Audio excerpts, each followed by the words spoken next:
My name is Paris, and this year I finally turned 40. Back in my 20s, I met my husband, Damon, who was a contractor at my workplace. We got married and have enjoyed a comfortable life ever since, thanks to his hard work over the years. Let me tell you about the time we struggled the most right after we got married. I was born as the granddaughter of a landowner in a small town in Washington state. Although my grandfather owned land, he wasn't particularly impressive, but I did enjoy a fairly comfortable upbringing.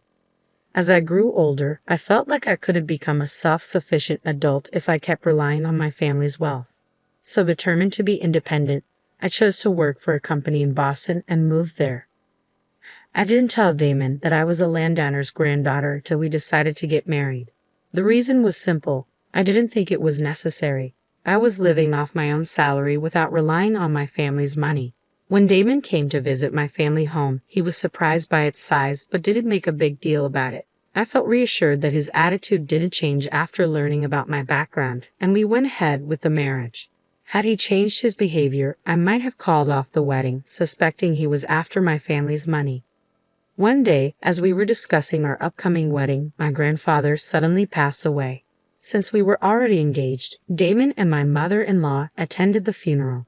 My mother-in-law suddenly said, "Isn't that Congressman Mr. Douglas?" She was referring to a politician my grandfather had been friendly with. Even though we were small-scale landowners, we had some connections in political and business circles. "Impressive, you notice. Excuse me for a moment. I'll go say hello," I said, walking over to greet Mr. Douglas. But I couldn't shake the feeling that my mother-in-law was watching me intently, even from a distance. After the mourning period for my grandfather ended, we got married. We were enjoying the sweet atmosphere of newlywed life when something unexpected happened. "Paris, are you home?" It was my mother-in-law, and I was caught completely off guard by her sudden visit during the daytime when Damon wasn't around. "Just a second, let me get the door," I said, scrambling to open it. "Sorry for the surprise, just wanted to see how you're doing," she said with a smile. I apologized while trying to fix my disheveled hair. "I'm sorry for the way I look. Damon's not here today, he's at work." "That's fine. I actually came to talk to you. Just wanted to make sure Damon's not causing any trouble," she said. My mother-in-law asked various questions about my life with her son and if I was facing any challenges. I was relieved for a moment, glad she was understanding, but then she sipped her coffee, straightened her posture, and said, "By the way, I heard from Damon that your family in Washington owns land." I didn't expect such a question out of the blue. Still thinking it was just small talk, I answered, "No, it's not like that. My grandfather just owns a little land. It's not a big deal." My mother-in-law smiled and asked, "But your family's well off, right?" Something about this made me uneasy. I managed to keep a smile and play it off. As I suspected, the conversation shifted to awkward topics like my income and whether I was getting any financial help from my family. From then on, my mother-in-law started visiting our home whenever Damon was not around. She would look around and always say, "You should ask your parents for help." This happened especially when the house was a bit untidy or after she'd taken a peek in the refrigerator. I could tell she was implying, "Why don't you hire a housekeeper? Or you should ask for grocery money." Not wanting to argue, I brushed it off each time with a laugh. Then one day, I noticed my card holder was missing. It was a small branded gift from my mom when I got my job. I'm not fond of expensive things, but I remember Mom saying, "Let me do this much for you," and I treasured it even though it was a bit worn out. I searched everywhere, drawers, bags, but couldn't find it. So casually, I asked my mother-in-law, who sometimes helps with cleaning, "Have you seen a yellow card holder?"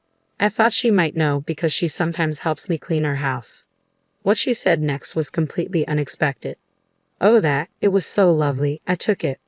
I couldn't believe what was happening. Taking other people's things without asking, is that acceptable now? I briefly wondered if I'd missed some new custom, but no, that couldn't be it. "Great souvenir, thanks," she added. Why was I being thanked for something I never gave? I was so shocked I couldn't find the words. That's actually something special my mom gave me, so I can't just give it away." There was a lot I wanted to say, but I stuck to the bare minimum to make my point. Not wanting to escalate things, I tried hard to calm my racing heart and muster some semblance of respect, because after all, she is my mother-in-law.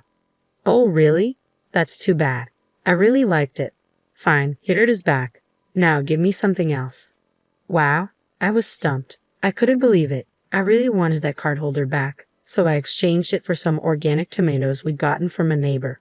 She seemed unhappy with the tomatoes at first, but once I explained they were organically grown and hard to find in stores, she seemed satisfied. But it got me thinking, all those times she'd come over to help tidy up, was she actually snooping for valuables? She practically knew the contents of our entire house, and it gave me the creeps. I thought she was strange, but I hoped this would be the end of it. I decided to keep the whole ordeal to myself and never told my husband, but then she showed up again, not long after the incident. The nerve of her to come back after all that, although I rated my annoyance, remembering she is my mother-in-law after all. Paris, let's go out for lunch today. I know a delicious place. She invited me out, which was unusual. I had a glimmer of hope that maybe she was going to apologize for the last time. But the reality was quite the opposite. As we were leaving the restaurant after an enjoyable lunch, she said, "Oh no, I forgot my wallet. Paris, can you cover for me?" To be honest, given the previous incident, I had a bad feeling about this. But I could have just not paid, so I reluctantly covered the whole bill. "Thank you, Paris," she said. Just as I expected, the money never came back. Since then, my mother-in-law often invited me to lunch, conveniently forgetting her wallet each time.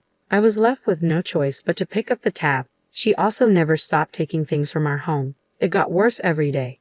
"So, what's the gift for today?" she would ask, out of sheer necessity. I started preparing extra groceries and snacks to give to her. It was better than her taking things without asking, but it still felt awful.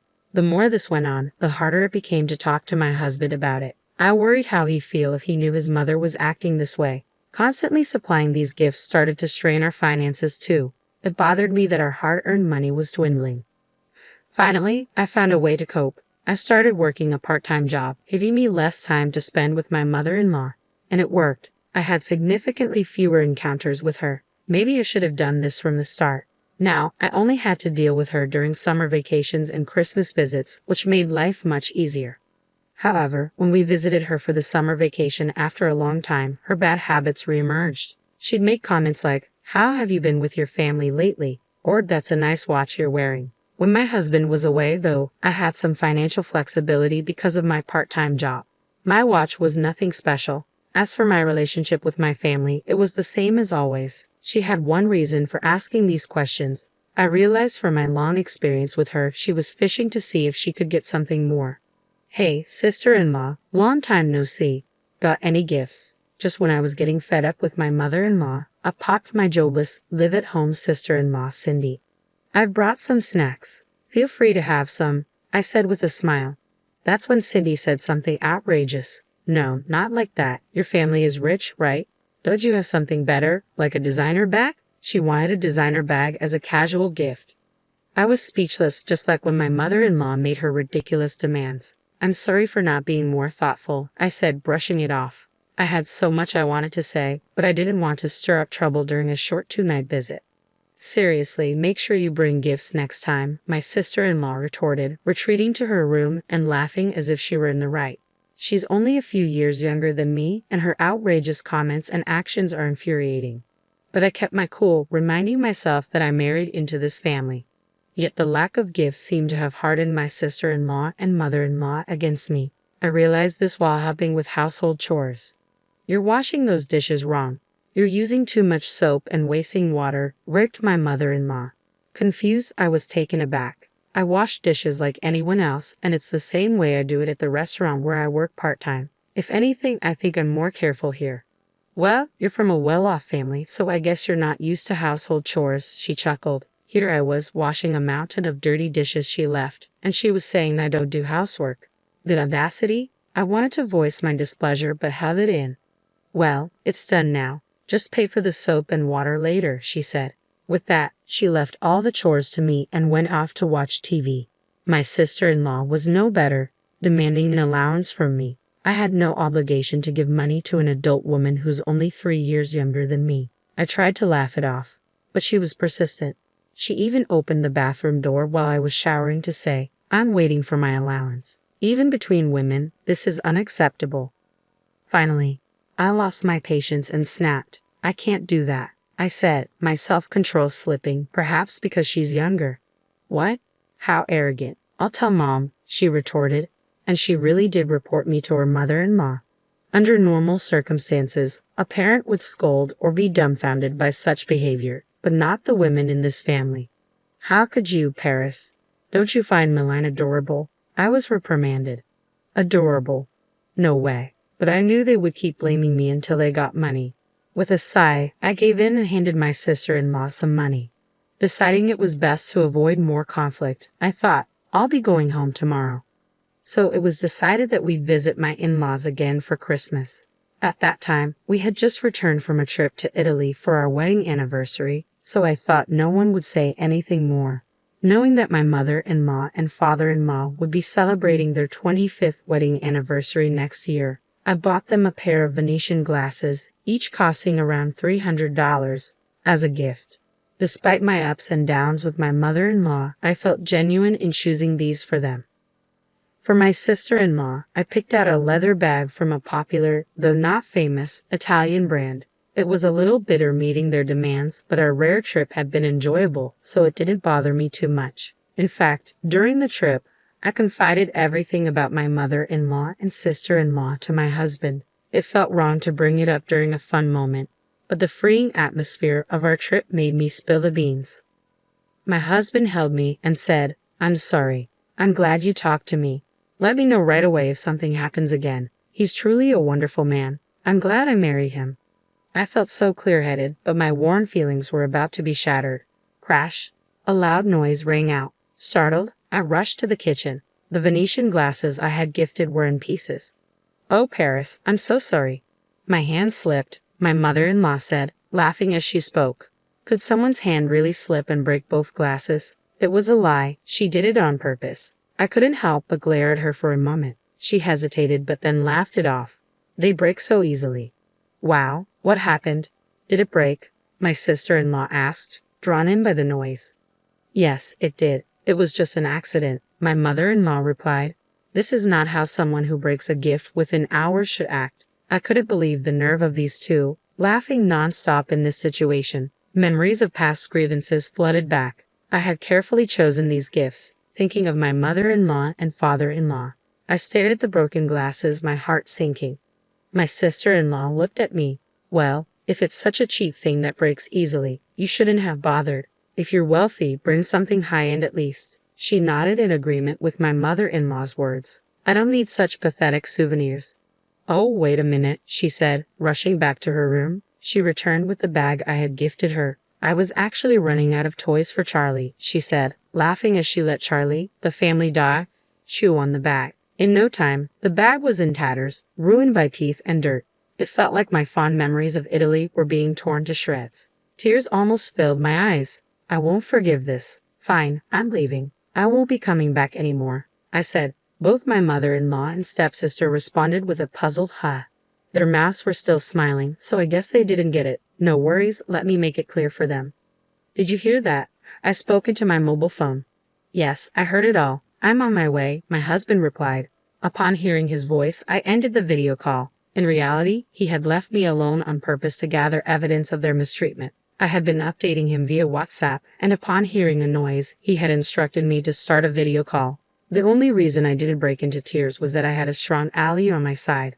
My husband arrived and immediately asked, "What's going on here?" "My glass from Paris just accidentally broke," my mother-in-law responded. Stepsister also tried to chime in. Charlie just decided to. But my husband wasn't having any of it. "Don't mess around. I saw everything. What are you doing to Paris?" At that moment, the words "doing to Paris" caught my attention as if something had been done to him too. "Well, you don't give her much money, do you? Paris is your wife. It's okay, right?" "It's her duty," my mother-in-law retorted. I was stunned. Could it be that they were mooching off my husband as well? "Mom, you and your bunch have always been messed up. Stop leeching money off your kids," my husband said, his voice firm. With his words, my suspicions turned into certainty. It turned out he'd been asked for money by his family for a long time too. Before we got married, they even created debts under his name, which he ended up paying off after marriage. The money grubbing continued, but he just didn't lend them anymore. I was truly shocked to find this out, but maybe he felt it wasn't necessary to tell me, just like I hadn't told him. I was the grandchild of a landowner. My husband probably thought it was a problem only he had to deal with and never could have imagined they'd target his wife.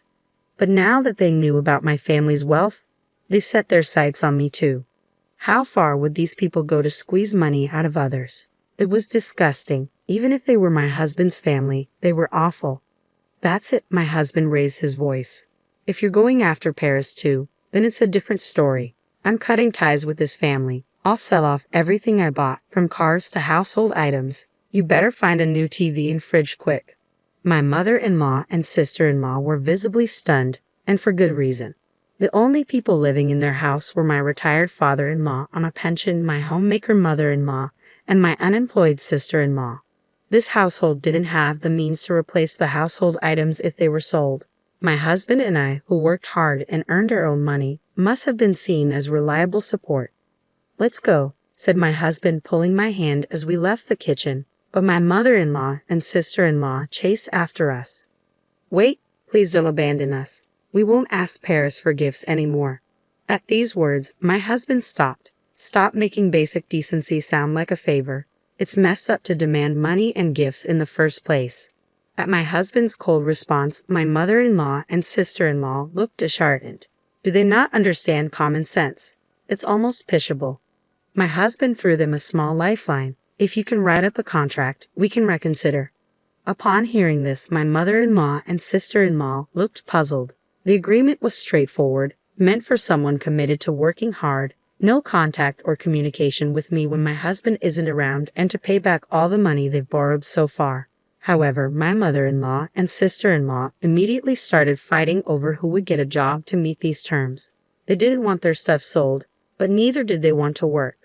Seeing this, my husband whispered to me, "Let's cut them off once they've paid us back." I never said I was reconsidering cutting ties with them. I couldn't help but laugh. I completely agreed. I didn't want to be associated with these people who had nothing better to do than rely on others. After that, we never visited my husband's family home again. Over 10 years have passed, and the financial state of my husband's family has been in shambles. Struggling to pay rent, daily expenses, and other debts, my mother-in-law and sister-in-law are working sort of, but with no qualifications or solid work experience. They're stuck in low-paying jobs or poor work environments. Given their selfish attitudes, it's no surprise they can't hold on to a job. Despite that, they don't want to give up their lavish lifestyles, so their debt keeps piling up. They keep reaching out to my husband, begging for help, but he has firmly rejected them, effectively cutting off ties. As for my husband, his diligent work has paid off, and he's climbed the corporate ladder impressively. I've quit my part-time job and returned to being a stay-at-home mom. We've had a child, and my husband has created an environment where I can focus solely on raising our kid. Now my life is as peaceful and fulfilling as when I lived with my parents, if not more so. I'm grateful for having such a wonderful husband. Your parents' achievements still define you. Similarly, if your parents are terrible, it doesn't mean you'll turn out the same way. What matters most is your own character, no matter the circumstances you were raised in. I intend to keep growing to always be a better version of myself.